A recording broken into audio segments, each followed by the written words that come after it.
Acertou.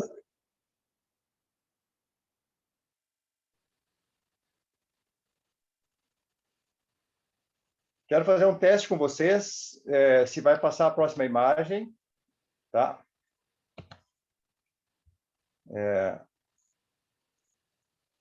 Às vezes trava.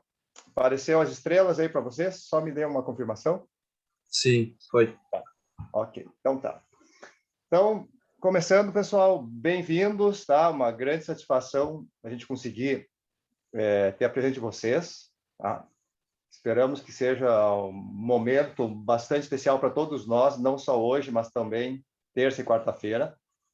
Fica o registro aqui de que é importante ter a continuidade dessa aula. São só 3 horas, né? 1 hora por dia. Então, no final é que a gente vai fazer, na quarta-feira, a gente vai fazer um grande encerramento aí e vai valer a pena ter acompanhado todos os processos aí, tá? Hoje nós vamos entender um pouco do que a gente veio fazer nesse mundo, tá? É muito mais pergunta do que resposta. Então, se vocês estão buscando respostas, é legal que estão buscando respostas, mas as perguntas é que vão ficar muito no ar. E depois, as escolas filosóficas a gente fala amanhã. E a questão de um caminho evolutivo, uma proposta, né? Primeiro, como encontrar, e depois, como enxergar alguns caminhos evolutivos, nós vamos trabalhar na última aula. De certa forma, nós vamos do macro para o micro. Tá? A gente vai ver coisas muito generalistas e, aos poucos, a gente vai chegar naquela parte que provavelmente até eu estou buscando, que é a resolução pessoal. O que eu faço, então, diante de tanto mundo, tanto acontecimento, né, tanta possibilidade? O que eu, como pessoa, tenho que fazer agora no meu dia a dia, na minha vida e por aí vai, tá? Mas é importante, obviamente, entender o processo coletivo dos acontecimentos e é por aí que a gente vai na aula de hoje. Depois a gente desce um degrau, como se viesse do céu e fosse chegando até a base do chão, na Terra, ou então se viesse da grande coletividade e fôssemos colocar um microscópio para enxergar o indivíduo em si. Tá legal? O que nós temos que acompanhar agora é que a própria ciência está atingindo um nível de registros e de interpretações e também de colocações para a humanidade que ela mesma está se impressionando com as possibilidades de espaço e tempo e de vida que podem existir nesse universo detectável, tá? Muitas das luzes das estrelas que chegam até nós hoje, elas são emitidas aí há milhões e bilhões de anos atrás. Então, pode ser que tenha estrelas muito mais distantes, que a luz dessas estrelas ainda não chegou aos nossos olhos, e o número de estrelas catalogadas, ou pelo menos uma estatística básica que se possa ter, é bem maior do que os 10 sextilhões de estrelas que a ciência já está admitindo. E se nós falamos em 10 sextilhões de estrelas, a gente está falando ali com aquele número de 10 mais um trenzinho de zeros na direita, né? Vocês estão enxergando? Para cada estrela, nós podemos imaginar uma média de 2 a 3 orbes, ou 2 a 3 planetas em volta de cada estrela. E onde a gente está buscando vida hoje não é essencialmente nas estrelas, mas sim nos planetas. E se o número de planetas é 3 ou 4 vezes maior, então com 40, vamos dizer assim, com 30 sextilhões de planetas nesse universo, será que realmente só o planeta Terra tem vida? E outra questão, nós estamos buscando a questão física. Será que a vida só acontece na manifestação física? Se nós olharmos que tem algumas experiências que demonstram outras dimensões invisíveis, sutis, será que não existe muito mais vida além desses 30 sextilhões de planetas físicos que devem existir? Então, é inegável que nós somos formiguinha, muito menos que formiguinha nesse universo, e o que nós temos pela frente é muito mais de pesquisar e sondar infinitamente, sem parar, do que acharmos que em algum momento a gente vai estar com as respostas prontas e que a gente vai ter uma visão, uma concepção do que é a vida, do que é o universo, diante do espectro unicamente humano, que é o que tem sido feito aí nos milênios passados. Tá? Como tem muitas dimensões, nós já podemos entender que dessas dimensões ou desses lugares distantes, essas vidas elas estão conectadas, tá? E o que eu vou trazer hoje para vocês é uma proposta, digamos assim, de demonstrar aquilo que na Associação Athena a gente tem estudado e pesquisado, tá certo?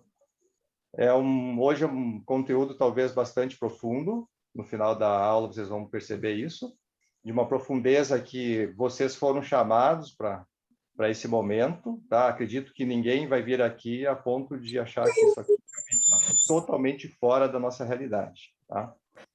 Então, das pesquisas, das buscas, dos trabalhos, das experiências que a gente tem feito, nós constatamos uma primeira questão que é: todos nós somos extraterrestres, tá?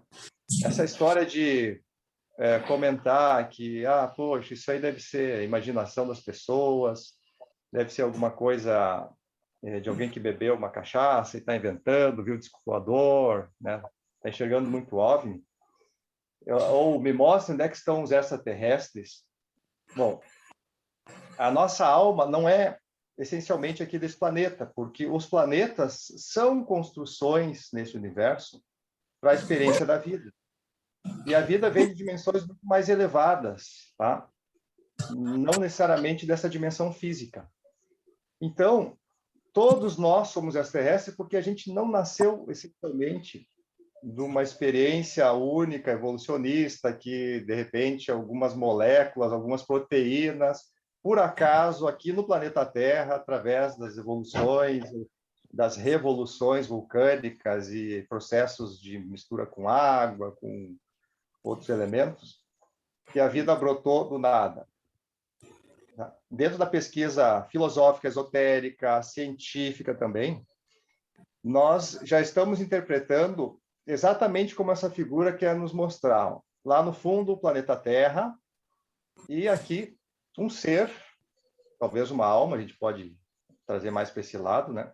Não de caráter religioso, mas então uma questão de um ser de luz, de energia, que vem conectado com campos, né? O próprio campo dessa pessoa que está aparecendo.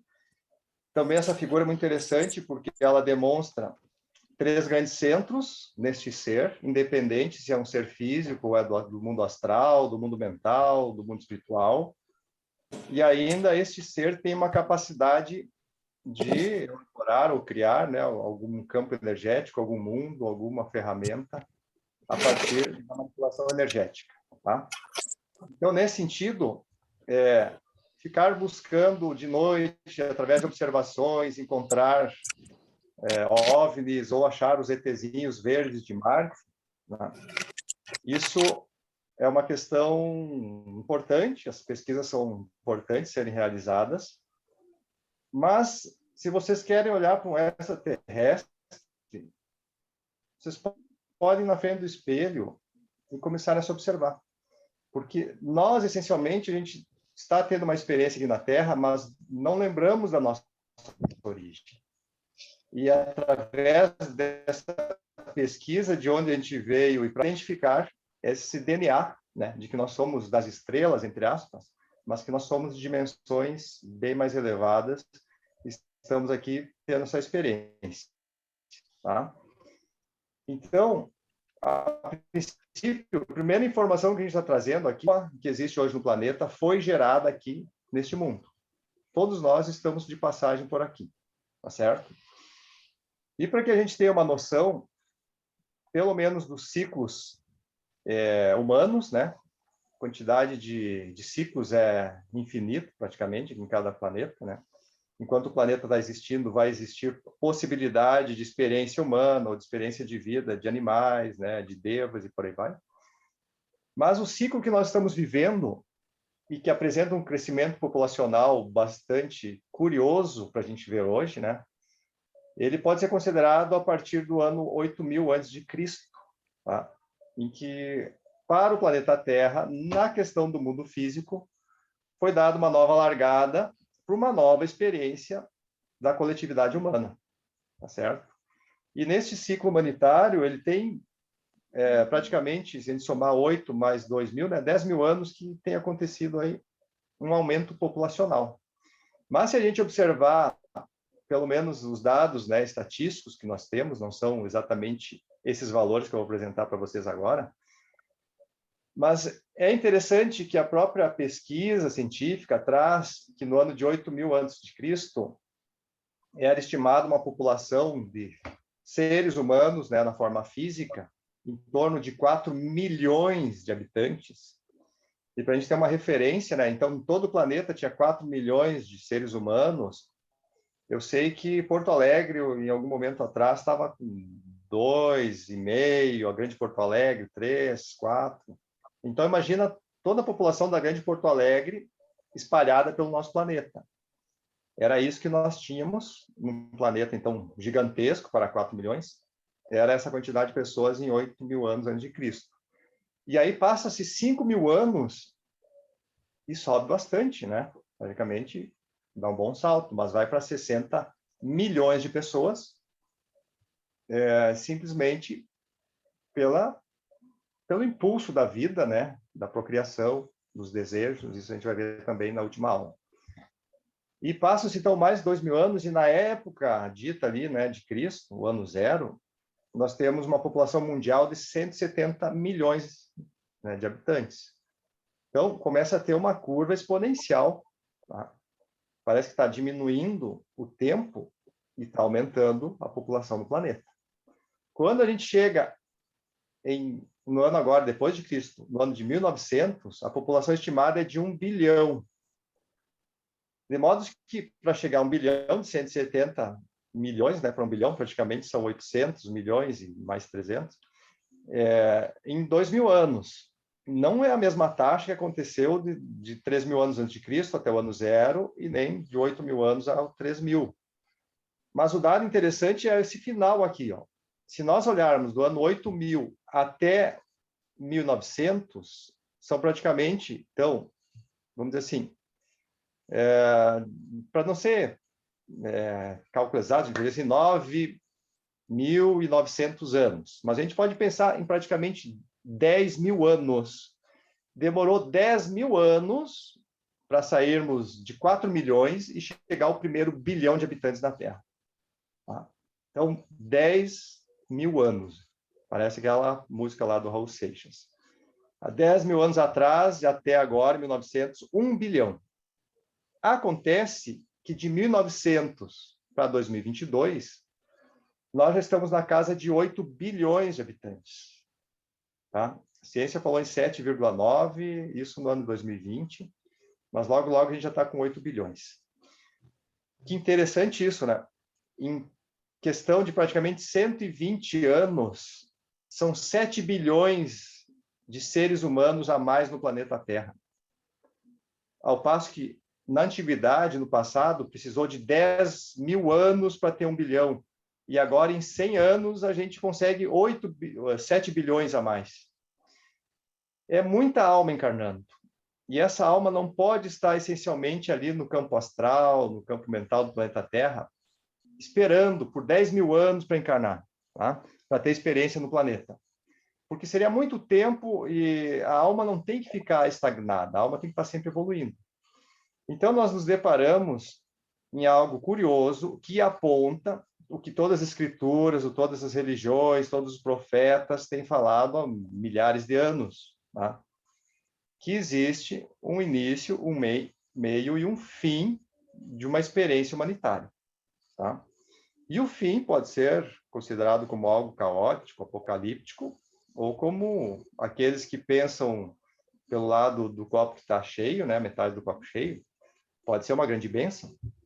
E nós temos percebido que a morte, né, por mais que não é trabalhada nem ensinada como se deve encarar a morte na nossa sociedade atual, mas a morte pode ser uma grande bênção. Tá? A pessoa que viveu, fez sua missão aqui na Terra, né, trabalhou pelo bem, conseguiu alcançar uma evolução razoável, né, na sua experiência evolutiva, o momento de morrer para ela talvez seja até uma libertação, algo maravilhoso. Então, se para um ser humano a morte pode representar algo bom, por que para a humanidade também não pode representar algo bom?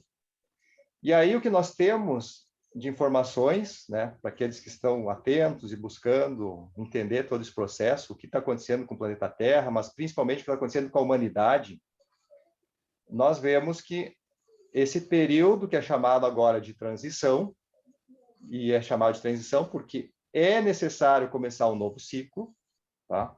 A gente não está aqui para dizer quando que é o ano oficial, até porque não tem um ano oficial, mas que nós estamos numa época de transição e que vai ser encarado por alguns como o fim de um ciclo, né?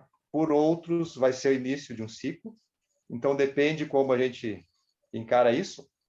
Mas é interessante que nesse período de 1900 para cá começou a encarnar muita gente aqui no planeta Terra.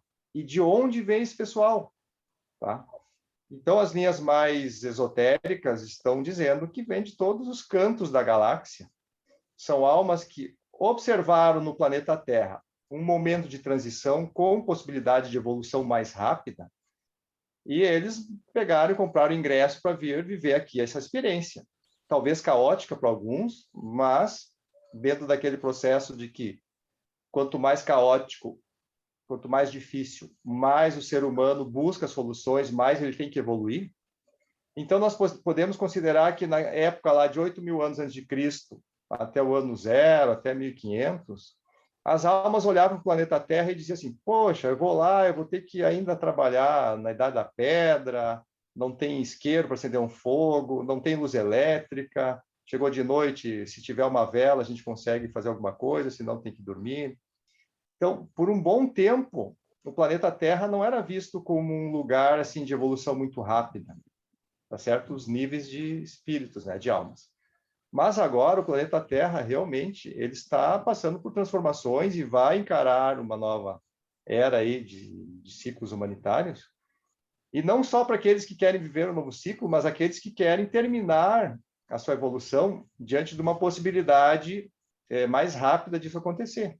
Então, talvez nós nem vamos pegar um período breve para viver realmente a era de ouro do planeta Terra, essa Terra realmente reciclada e renovada.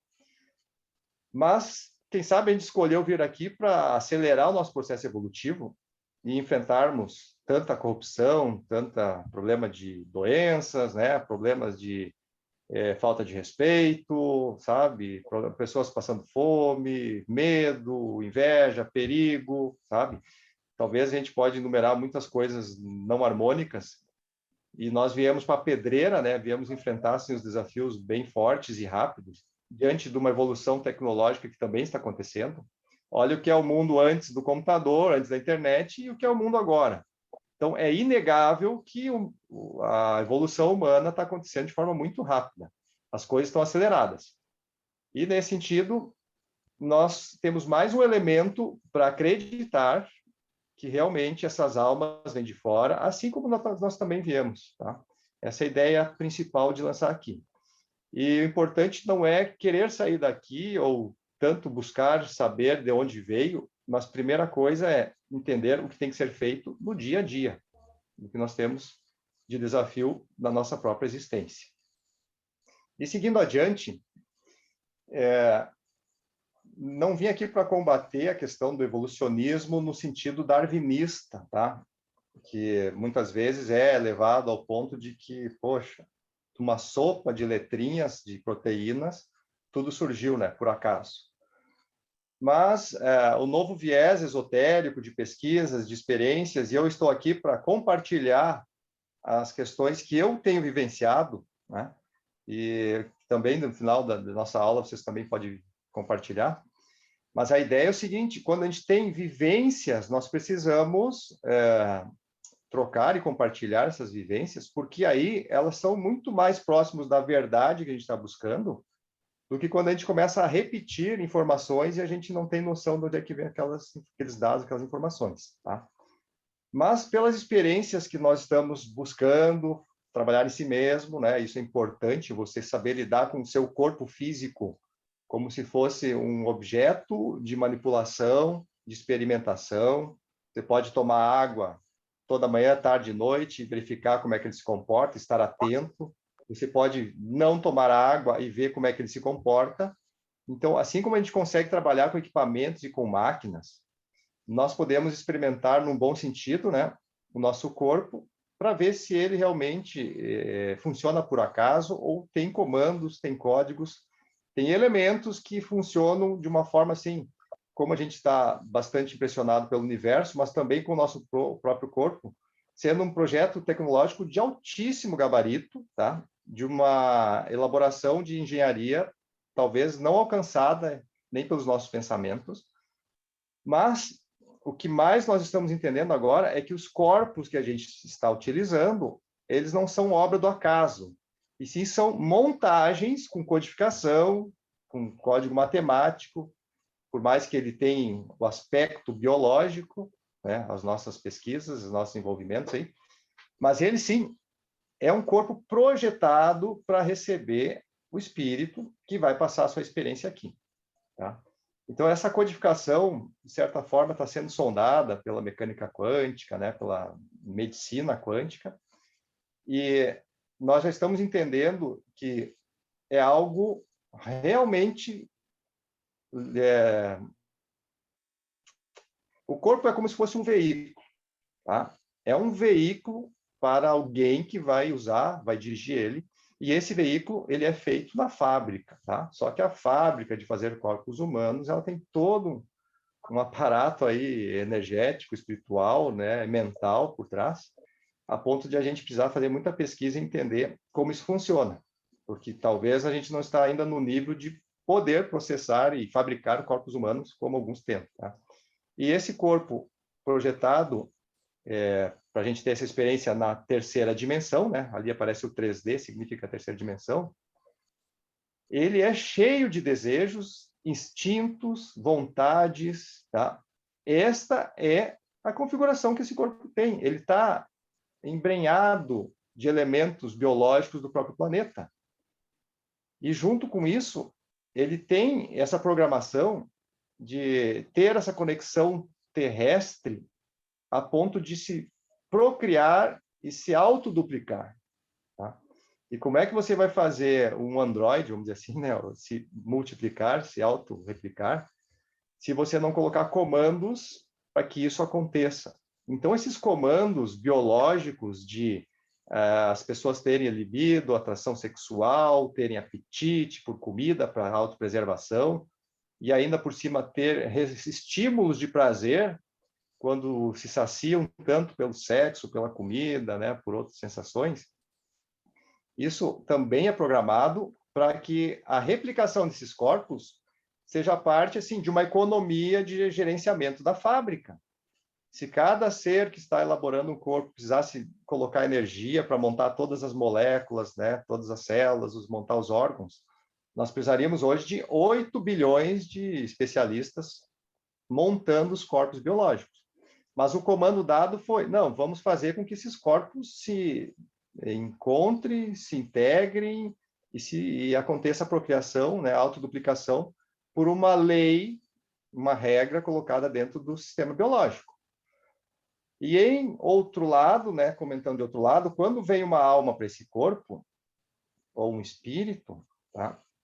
Se esse espírito ainda não passou por um despertar de consciência, e ele chega num corpo aqui no planeta Terra, que talvez é diferente de um corpo que está lá no planeta X, na galáxia Y, tá? Quando esse espírito vem para cá, ele precisa primeiro de um tempo de adaptação, e esse tempo de adaptação pode ser positivo ou não, a ponto de ele despertar e saber que ele está usando um corpo, e não deixar que o corpo use sua alma, tá? Então, o espírito que não despertou para essa experiência, ele vai ser dominado pelos instintos. Isso acontece a todo dia. E a gente vai lá, abre mão de estudar, de pesquisar, de fazer trabalho coletivo para tentar satisfazer um desejo sexual ou uma questão de comida, né, ou de um prazer, principalmente individual, tá? O Bhagavad Gita, que é uma escritura bastante antiga lá na Índia, como se fosse a Bíblia dos indianos, ele traz um exemplo disso metafórico de uma guerra que existe, né? E que no meio dessa guerra tem um guerreiro chamado Arjuna, E ele está nesse conflito, porque um lado do exército pede para que ele ceda, né, para que o governo seja de aproveitadores, e o outro lado do exército, que são todos primos, né, pede para que seja colocado ordem, e que cada um tem que fazer o que tem que ser feito, ninguém pode ter benefícios em relação aos demais. Então, como ele é parente de todos, esse Arjuna fica lá em altas crises, e essa guerra que é metafórica, no final das contas, ela quer trazer para as pessoas um despertar no sentido que existe sim um pedido dos nossos desejos, dos nossos instintos, para que a gente dê atenção para eles, e tem um pedido do nosso lado espiritual, né, da nossa chama divina, que também diz, olha, você não pode se entregar aos prazeres em detrimento da vida dos outros, né? Ou você quer só as coisas boas para você e os outros têm que estar ali como escravos, servindo, né? Ou sendo explorados por você. Então, essa guerra existe dentro de nós. Será que eu vou assistir uma aula, vou usar o exemplo de hoje, né? Sobre o que a gente veio fazer aqui, ou eu vou sentar no sofá, botar as perninhas para cima, ligar o ar-condicionado e talvez assistir uma TV e um entretenimento que eu só fico os olhinhos abertos e eu não preciso pensar. Tá? É um desejo de descansar, alguma coisa. Então, essa luta, ela acontece todo dia e nós é que temos que escolher para que lado a gente vai alimentar, tá certo? E é algo natural, mas ao mesmo tempo, se a gente pensa que o corpo é um projeto tecnológico, que ele está muito mais embrenhado nos desejos, nos instintos mundanos, nós temos que ver assim, que essa natureza montada aqui no planeta, ela não é real. Tá? Por mais que a gente admire, eu sou fã, eu trabalho muito, né? A Associação Atena também trabalha muito pela questão ecológica, manutenção da vida em todos os seus aspectos, mas toda essa questão dos animais, do reino animal, vegetal, mineral e humano aqui montado no planeta Terra, é algo fictício, é projeção holográfica, tá? E nós precisamos despertar para esse sentido. O despertar disso não significa que a gente vai abandonar, ou vai desrespeitar, ou não vai dar crédito. Nós vamos valorizar muito mais essa experiência do mundo não real, enquanto a gente está na ilusão, para depois ter o direito de viver no mundo real, que é o mundo espiritual, que aí se desmancham todas as questões planetárias. Inclusive, essa vida no planeta, né, a humanidade aqui, ela se desmancha. Por que nós temos pouquíssimos rastros dos Atlantes, que foi o ciclo anterior da humanidade? Porque quando acabou o ciclo humanitário da fase Atlante, a ordem foi, destruam todas as cidades, todos os patrimônios, né? Acabou ficando uma pirâmide aqui, um sítio arqueológico lá, mas a funcionalidade dessas ruínas, ela foi por terra. A gente nem sabe como é que funcionava esse tipo de tecnologia. Por quê? Porque era preciso destruir todos os rastros de uma civilização que atingiu um alto grau de evolução, porque iriam vir espíritos e almas agora bem rudimentares, como nós, para evoluir dentro do ambiente tecnológico também, montado de uma natureza que para nós parece que é real aqui, mas ela é artificialmente montada, e é neste mundo que nós estamos vivendo agora. E aos poucos nós estamos avançando como outras civilizações também avançaram. Só que nós precisamos dominar os instintos e desejos. Senão, o final, o extermínio da humanidade, né, o apocalipse, a revelação, ela vem de forma trágica, através de guerras mundiais. Né? Você já deve ter ouvido falar, né, da Convenção Galáctica, o Chico Xavier estava em voga aí, essa questão da informação dos 50 anos de trégua, porque tinham acontecido 2 guerras mundiais, o homem conseguiu, com a bomba atômica, colocar em risco todo esse funcionamento, né, esse projeto de evolução humanitária, a ponto que a Terceira Guerra Mundial era dita como certa. Tá? E aí acabava todo mundo, terminava o ciclo humanitário antes, nós nem estaríamos falando aqui hoje.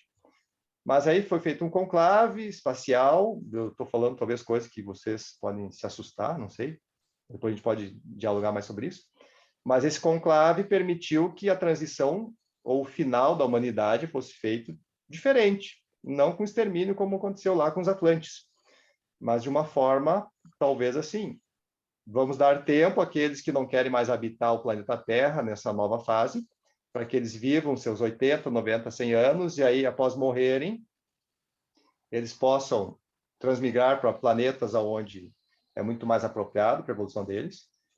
E vamos deixar aos poucos, então, vir as almas, está vindo muita alma, né? Mas as almas que vão viver a nova fase da Terra, elas começam a pegar um planeta que não foi totalmente destruído. Tá? Mas em 2019 terminou essa trégua. E agora a gente tem muita coisa para conversar, não vai ser na aula de hoje que a gente vai trazer esse assunto, né, das crises, das pandemias e tudo mais que está acontecendo, tá bom? A gente tem que entender outras coisas antecipadas. Então, vamos seguir pela visão geral, tá? A Terra em que nós estamos vivendo, que nós escolhemos para vir, tá? Ela está sujeita às leis do universo, como muitos outros orbes que estão aí, tá? Uma das leis que a gente sabe, está bastante difundida, e é preciso reafirmar isso, é a lei do karma, que traz principalmente a questão da causa e efeito, tá? Se eu plantar uma semente de limão, vai nascer um pé de limão. Isso é óbvio. Então, a gente usa essa lei do karma para fazer as lições de casa, né? Também falar para nós mesmos, puxa, se eu fizer algo bom, algo de bondade, vai dar frutos de bondade para mim, para os outros e tudo mais. Se eu fizer alguma maldade, pela lei do karma, que ela pode tardar, mas ela não falha, eu também vou me dar mal. Então, não adianta a gente se iludir de que eu menti para mim mesmo ou eu não fui sincero e isso vai ficar comigo, é um segredo que eu guardo para mim e ninguém viu, ninguém vai saber. Primeiro porque tem os lipicas ou os lipitakas, são nomes hindus que a gente dá para os escrivão, né? Aqueles escritores que estão anotando tudo que acontece com os pensamentos, emoções e ações dos seres humanos. Como é um projeto, e nós estamos aqui como parte de uma experiência, tudo é catalogado. Então, se fala em registros akáshicos como a grande biblioteca que conta a história do mundo e conta a história de todos os indivíduos, todas as almas que estão no planeta. E qualquer um que tenha acesso a essa biblioteca pode dizer assim, poxa, eu sei o que o Jean fez de certo e errado na vida dele até os 49 anos que ele tem. Não adianta ele querer esconder as 7 chaves para ninguém saber, porque está aqui, ó. Tá? Então, a gente tem que começar a entender que nós temos que gerenciar a nossa vida de forma muito aberta e clara, porque essa lei do karma, ela é confirmada, ela é vivenciada para qualquer um que queira testar ela. Tá? Também, nós temos que aceitar que todo projeto planetário, ele não é uma punição, não é uma prisão para ver o que acontece com os ratinhos, né, do laboratório, e ficar, talvez assim, fofocando, denunciando, né, punindo aqueles que fazem coisa errada e dando tapinha nas costas aqueles que aprendem o caminho correto, né? Então, para todos que estão aqui, esses 8 bilhões de almas, o planeta Terra tem que ser entendido como uma escola. E a escola é para ter aprendizado. E os mestres estão aí. Só que a gente tem que ir para a escola com dedicação e prestar atenção na lição. Quando a gente aprende todas as lições da escola, o que acontece? Nós precisamos migrar para outros lugares. Se é uma escola de ensino fundamental, a gente vai ter que buscar uma escola de ensino médio. E esse ensinamento pode ser em outro planeta. Tá? Mas o budismo nos ensina que o desejo para viver em outro planeta, ou no paraíso, ou sei lá para onde, ele não é algo que deve ser cultivado. Nós temos que focar e trabalhar o aprendizado na série, naquele ano que nós estamos vivenciando. Então, antes de programar e projetar sumir do planeta, ter uma fé, uma crença de que quando eu morrer tudo se resolve, bem pelo contrário, nós temos que resolver o nosso dia a dia no minuto a minuto que nós estamos vivenciando. Aí sim a gente está no caminho certo. Né? E as tensões, as angústias, os anseios, eles somem. A gente não precisa querer mudar de vida, porque a nossa vida está sendo bem conduzida e nós estamos aprendendo a lição do momento. Tá? E além da lei do karma, todos nós estamos sujeitos à lei da reencarnação, tá? Que os budistas chamam de roda de samsara. Próximo slide eu vou dar uma explicação sobre ela. Tá? E para vocês que estão aqui hoje, é o momento de refletir agora, pensar, se continua até o final da aula. Tá? Porque não dá para continuar nessa aula e nesse curso aqueles que não acreditam numa existência após a nossa morte aqui, tá? Ou que não acreditam que a nossa origem pode ter sido de outros lugares além desse planeta. Tá? Porque a partir de agora a gente vai entrar num processo de usar a reencarnação como algo realmente inegável, tá? E que fecha com todo esse sistema que a gente está pesquisando de entendimento a respeito do que a gente veio fazer aqui e por que a gente está por aqui, né? Para onde vamos? Depende do que a gente faz aqui. Tá? Então, eu nem vou olhar se alguém saiu ou não, mas ninguém vai ficar ofendido, a gente não está aqui para julgar nem pensar em nada. Mas se alguém se sente desconfortável com a questão da reencarnação, eu diria assim, olha, fique livre à vontade de não seguir na nossa aula. Tá? E aqueles que estão à vontade com a reencarnação não vão ter problemas. Né? Tá bom? Vamos adiante, então. A roda de Sansara, ela, obviamente, ela trabalha visando essa questão da explicação de como é que funciona a lei da reencarnação. E para os budistas, eu estou trazendo uma linha só, né? A reencarnação tem várias interpretações, várias leis, subleis dentro dela, de acordo com cada interpretação, de cada doutrina na religião. Mas, trazendo mais curiosidade para vocês aí a respeito dos budistas, eles trabalham com praticamente 6 caminhos possíveis que nós temos a partir do karma que cada um tem, tá? Quem plantou coisas boas vai lá viver no mundo humano, vai buscar a iluminação, né, o caminho de Buda. Aqueles que plantaram semente do mal vão passar por momentos e vidas, né, que a gente coloca fome, entre aspas, né, é aquele desejo que não é saciado, ou viver entre os demônios, as bestas, né, viver como animal, viver o inferno na sua vida. Então, essa figura depois eu posso mandar para vocês, né? Mostram aqui os 6 caminhos, o inferno aqui embaixo, o caminho do Budado, né, da iluminação aqui em cima. E a roda de Sansara é o seguinte, tem outra interpretação para o Ocidente, que é bem legal. Se eu nasci como um chefe ou um patrão de escravos, né, e eu tratei mal esses escravos, mas eu nasci com riqueza, com família afortunada, e eu abusei, na próxima reencarnação, eu vou nascer aqui embaixo, como escravo, né? Vou lá para o submundo, para as baixas frequências, vou sofrer, eu vou nascer lá na Etiópia, naquele lugar árido, vou ser uma criança esmilinguida, né? Passar fome a vida inteira, desnutrida, doente. E, de acordo com o que eu aprender naquela vida, eu posso depois subir, porque a roda tem que girar, né? Daqui a pouco eu subo numa classe média, um trabalhador, faço as coisas mais ou menos, né? Um pouco egoísta, mas de vez em quando ajudo alguém, né? Às vezes dá uma esmola aqui, faz uma caridade lá. Então, enquanto a gente não aprende as lições todas do planeta Terra, dessa escola Terra, nós vamos nessa roda nascendo e reencarnando em altos níveis de energia, baixos níveis, até aprender. Tá? E essa é a tal da roda Sansara e tem pelo menos 6 caminhos. O que os budistas falam é bastante importante a gente prestar atenção.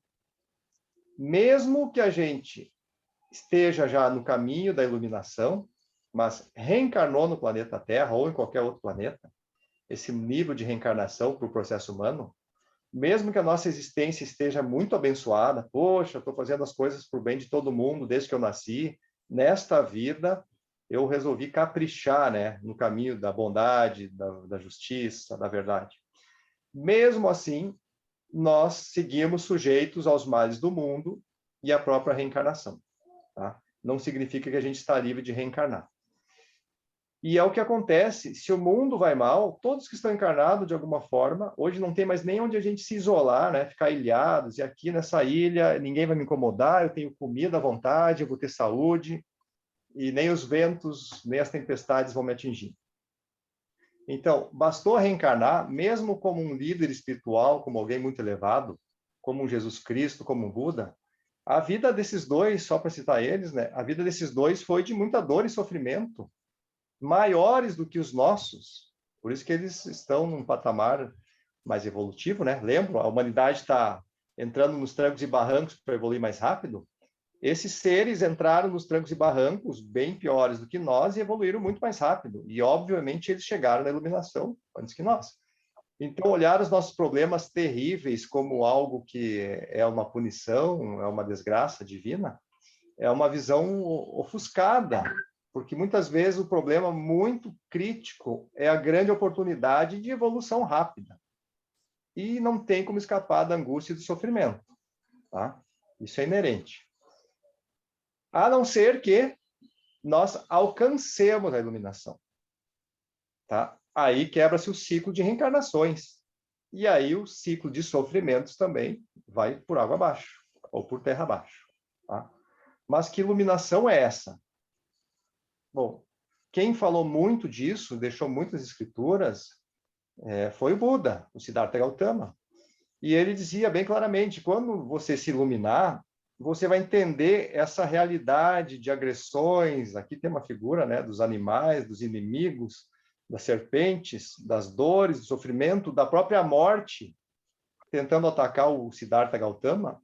E ele chega no momento em que nada mais atinge ele, não no sentido físico, né, mas assim, na alma dele, está isenta de estar identificado com os problemas mundanos que causam dor e sofrimento. Ele se desidentificou, então esse foi o despertar dele. E no momento que você desperta, você começa a lembrar, você abre não só a questão do sexto chakra, que é o terceiro olho, para começar a enxergar o mundo invisível, né, os espíritos, as almas, mundo astral, mundo espiritual, mas também, quando a gente se ilumina, abre o sétimo chakra, que é o Sahasrara, fica em cima da nossa cabeça, que ele permite essa conexão espiritual, e aí nós lembramos de todas as vidas que nós tivemos. Desde a primeira encarnação, sei lá, no planeta X, na galáxia Y. E no momento que a gente vê toda essa sequência, nós identificamos que nós não somos do planeta Terra, e também a gente está aqui só de passagem, não é o final, não, o final da nossa vida não é estar aqui no planeta, na 3D, e ser vitorioso e ter sucesso aqui no sentido final. Nós precisamos ter sucesso na evolução espiritual, mas não é nem próximo do final da nossa evolução como espírito no universo. Tá?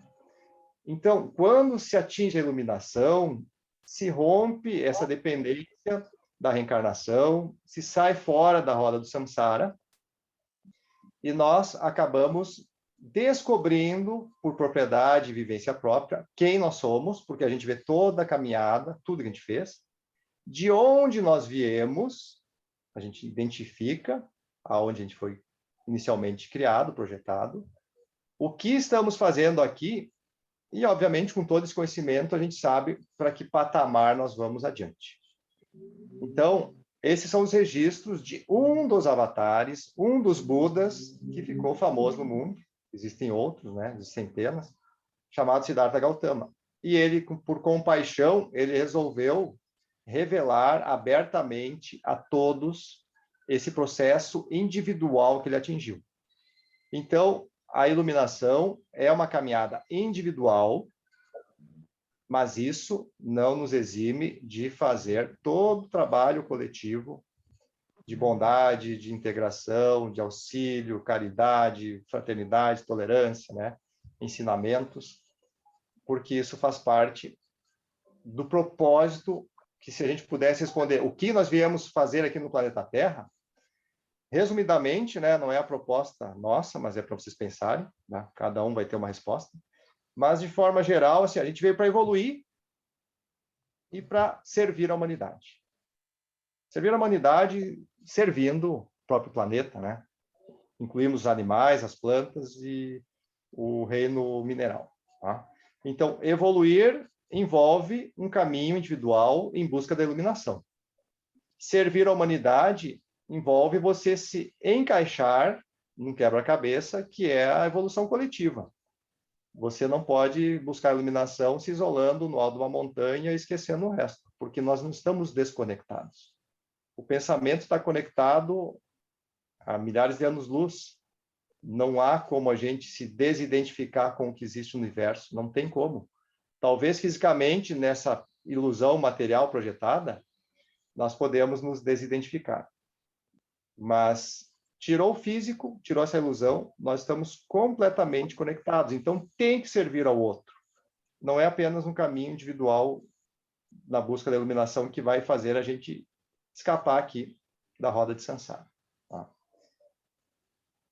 E o que você, né, o que Jean, Luiz, Pedro, tem várias pessoas aqui, né, Cláudio, o que a gente já aprendeu sobre tudo isso? E o que a gente pode fazer nesse momento de despertar da humanidade. Tá? Então, para não alongar, preparei até um material maior do que isso, mais longo, mas eu estou respeitando o horário, então a pergunta final é essa aqui. Neste momento do despertar da humanidade, o que nós já entendemos, compreendemos, despertamos a partir de tudo isso e como podemos servir a humanidade. Tá? Prometo para vocês que amanhã eu coloco mais alguma coisa, porque nós tínhamos aqui toda uma explicação das trindades inspiradoras, né, do nosso processo de evolução aqui. Há um auxílio, né, e se não der para as próximas aulas, a gente vai ter nos cursos, tá? Todo o processo de evolução individual. Eu termino trazendo aqui um trabalho magnífico de um brasileiro, tá? Laércio Fonseca, de vez em quando a gente está compartilhando vídeos dele. Ele já está há mais de 40 anos, ou ele já está, desde que nasceu, trabalhando para deixar muito didático a questão que eu vou falar agora, para encerrar a nossa aula. Eu tenho 5 minutos, né? Então, ele mostra, de forma básica, que no planeta Terra existem algumas camadas da física até as mais sutis, as mais invisíveis. Existe uma região que ele chama de sombra, né? É o umbral, em que a gente está morando aqui, tem as pessoas físicas nos continentes, fazendo navegações nos mares, e também tem os espíritos desencarnados, tá? Que estão vivendo nas sombras. Tá? A sombra nada mais é do que a ignorância, gente. Não precisamos dizer que são pessoas do mal, espíritos do mal. Quando a pessoa é ignorante, ela acaba fazendo, entre aspas, aquilo que a gente considera como mal, e nós nos achamos talvez prejudicados, ou quando nós somos ignorantes, nós fazemos coisa para os outros que eles vão classificar como coisa ruim. Tá? Então, estamos todos nós em certo patamar de sombras, encarnados e desencarnados.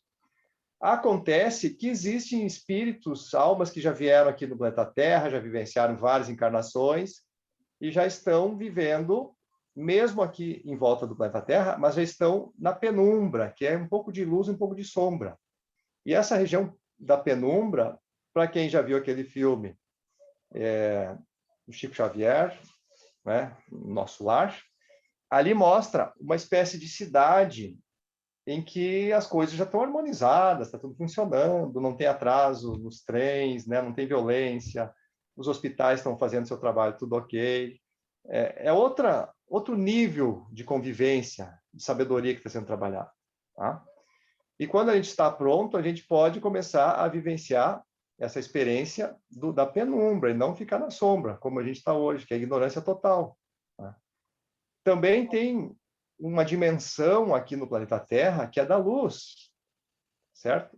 E aí sim são seres realmente que eles não têm atividades de lutar contra a dor, sofrimento, ignorância. Eles já estão iluminados e eles estão buscando uma evolução de entender o universo, de auxiliar através de energias, de pensamentos, toda a evolução daqueles que estão na sombra. Então, esses seres da luz, eles estão realmente focados em dar suporte para esse projeto Terra. Aqueles que estão muito mais evoluídos, eles já são ascensionados, então eles já estão praticamente no gerenciamento de todo o projeto Terra. E muitas vezes eles vêm quando a coisa está muito feia, ou os pedidos aqui embaixo são muito volumosos, desce os avatares, os mestres, os guias espirituais, eles até acabam reencarnando, passam por dor física, adaptações, para trazer uma mensagem de luz, né? Jesus Cristo veio trazer a mensagem do amor. Então, ele dedicou toda uma vida dele para a questão de acordar as pessoas para amar o próximo como a si mesmo, né?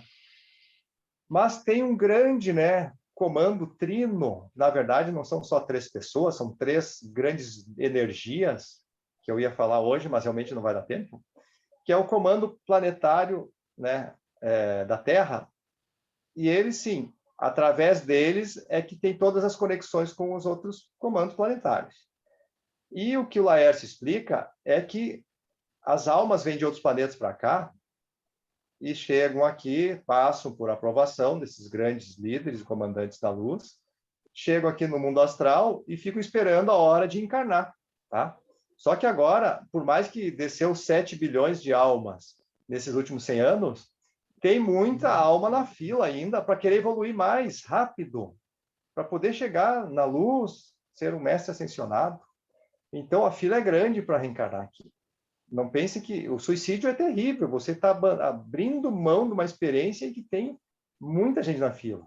Aí, depois que se suicidou, vai querer voltar para resolver seus problemas, mais rápido, principalmente, e vai ver que aquela fila é quilométrica e vai ter que esperar no sofrimento. Tá? Mas o que o Laércio fala é que a gente não precisa imaginar esses mestres ascensionados debaixo de uma árvore, sei lá, na posição de lótus, meditando e mandando luz. Esses mestres ascensionados, tanto como o comando, eles lidam com naves espaciais, computadores de altíssima tecnologia, registro, imagina registrar todos os pensamentos, emoções e atos de 8 bilhões de pessoas. Então, existe uma tecnologia muito elaborada. Eles, como o Laércio fala, né, o pessoal não está lá de toga, de tanguinha. Eles estão de macacão, de última tecnologia, com equipamentos mentais. E as naves que trazem as almas pelas outras dimensões, numa velocidade que é superior à velocidade da luz, que a nossa ciência insiste em dizer que a velocidade da luz é o limite, mas nas outras dimensões como é que viria de uma galáxia distante para cá, em questão de, sei lá, um mês, 2 meses, né? Tem que ter uma velocidade de uma nave super rápida. E essas viagens de planetas para planetas acontecem em grandes naves espaciais, gigantescas, às vezes o tamanho de uma metade da Terra, tamanho do continente. E a vida segue como a gente quer viver. Não é uma coisa fictícia, totalmente longe do que a gente vive agora. Só que nós somos muito bloqueados e fechados, muito ignorantes. Então, abrir a nossa mente para que existem dimensões que nos acompanham, existem espíritos na nossa volta a todo momento, faz parte de aprender nesse momento de transição e despertar o quanto antes para conseguir atingir a penumbra, a luz, se tornar um mestre ascensionado e não ficar mais passando pela dor e sofrimento e pela ignorância com que nós mesmos incutimos nas nossas escolas, nas nossas igrejas, nas nossas políticas, e por aí vai. Aonde a gente for, o ser humano quer bloquear o conhecimento, né? Parece que eu tenho que conhecer e eu tenho que bloquear que os outros conheçam, porque daí eu tenho poder para abusar da energia dos outros e eu posso ficar num mundo melhor e os outros têm que trabalhar para mim. Então, esse entendimento, quebrar essas barreiras, é o momento agora, porque se passar essa fase de transição e a gente não despertar, vai para o outro planeta e vai entrar de novo na Idade Média, vai ter que passar por tudo que a gente já passou, ou vai entrar num período igual ao nosso agora, que você tem que ter grade na tua casa, não pode deixar o carro aberto na rua, não pode deixar o celular numa rodoviária, porque alguém vai roubar, não pode deixar as crianças andar de noite, porque alguém vai estuprar, sabe? Esse tipo de vida, ele pode ser alterado se cada um conseguir despertar e evoluir. E é assim que a gente acompanha esses movimentos de despertar, e pela Associação Atena, nós temos a missão de proporcionar um ambiente, uma possibilidade para que todos possam buscar seu caminho de iluminação individual e, ao mesmo tempo, lembrar do trabalho coletivo. Tá? É assim que a gente termina a nossa apresentação de hoje. Tá bom? E a partir de agora também eu já paro a gravação.